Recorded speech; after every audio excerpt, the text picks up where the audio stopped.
शेरबहादुर देउवाले विनोद चौधरीलाई समानुपातिक सांसद बनाउँदाखेरि देशभर विरोध भयो, पैसाको बलमा सांसद बनाइयो भनेर। केपी ओली र मिनबहादुर गुरुङको राम्रो सम्बन्ध भएको कारणले नै भाटभटिनी जल्यो। त्यो दृश्य त हामीले आफ्नै आँखाले देखेका छौं। तर आज एउटा प्रश्न छ, त्यही काम बालेन शाहले गर्दाखेरि चाहिँ किन कोही पनि बोल्दैनन्? अहिले बालेन शाहले अर्बपति व्यापारी चन्द्र ढकालको छोरोलाई समानुपातिक सांसद बनाउन खोजिरहेको कुरा त तपाईले सुन्नुभएकै छ होला। तर अचम्म लाग्छ, यस विषयमा बालेन शाहको विरोध भएकै छैन कि बालेन शाहले जे गरे पनि राम्रै हुने हो।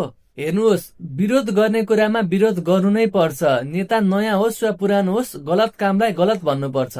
बालेन शाहलाई प्रश्न छ, चन्द्र ढकालको छोरोलाई समानुपातिक संसद बनाउन खोजिनुको कारण के हो? के उही तिमी मलाई फन्डिङ देऊ, म तिमीलाई सिट दिन्छु भन्ने सिस्टममै लागेको हो? यदि यसो हो भने यो त खुलेआम रूपमा भ्रष्टाचार गर्न खोजिएको जस्तो देखियो त। सांसदको सिट बेच्न खोजिएको जस्तो देखियो त। त्यही भ्रष्टाचार रोक्नका लागि मानिसहरूले यत्रो आन्दोलन गरे, ज्यान गुमाए र अहिले त्यही पुरानो सिस्टम ल्याउने हो भने त त्यसको के अर्थ रह्यो?